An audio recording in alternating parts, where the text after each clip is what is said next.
So what do you think is Sean Payton's plan, 12th overall here, and how does it play into the quarterback plan?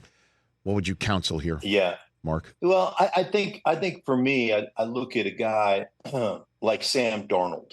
And if you could do a Baker Mayfield deal with a guy like Sam Darnold, who, came in and it's funny, I did the last 2 games in San Francisco for Fox and talked to Sam Darnold probably for 40 minutes on the field in those 2 games.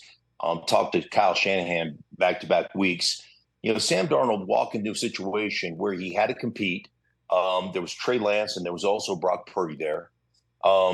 Knew that he had opportunities elsewhere for more money for a chance to start. Knew that probably wasn't going to happen.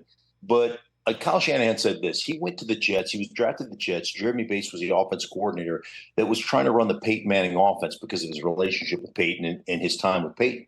And he goes, there's one person in the world that can run the Peyton Manning offense, and it's Peyton Manning. Yeah, right. Like, he's the only one. So you take a rookie with the Jets and try to put him into that situation. Right. And then he went to Carolina, and you're running a collegiate type of offense in Carolina. He said the first time he was ever exposed to a legitimate progression offense was the last 8 games or so when Steve Wilkes took over and Ben McAdoo became the offensive coordinator.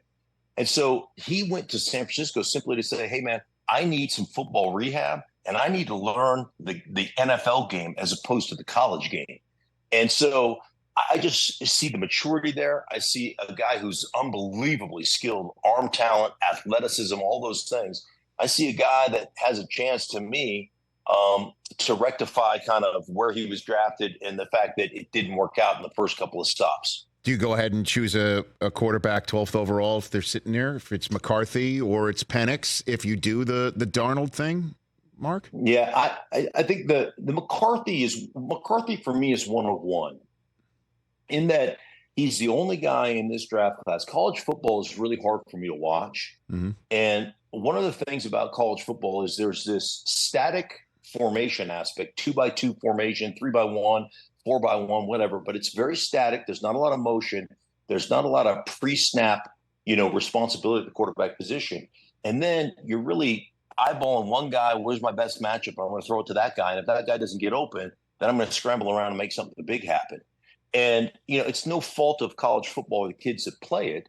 It's just, because of the NCAA and the lack of time you have to actually study the game, I think that's what it's morphed into. That's what it's become.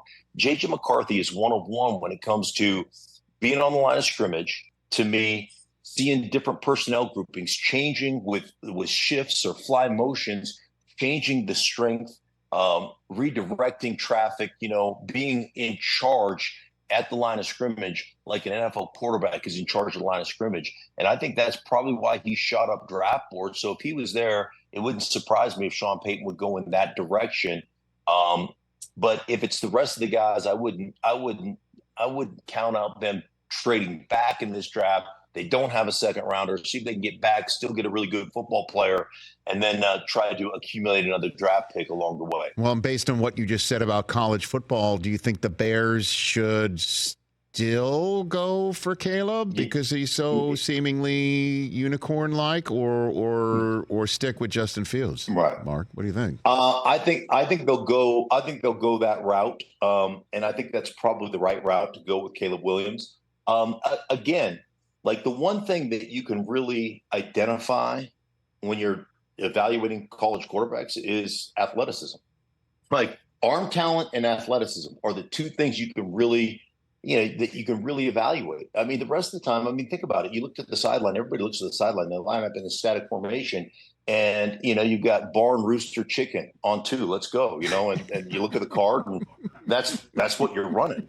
So there's so many things. There's so many things that you have no idea what a guy can and can't do based upon the way they run offense in the college game. I think it's one of the reasons that Jim Harbaugh won a national championship. Let's just go out and bludgeon people with 90s style football because nobody plays it and nobody can probably defend it. And I think you probably kind of take that formula to just about anywhere in the nation.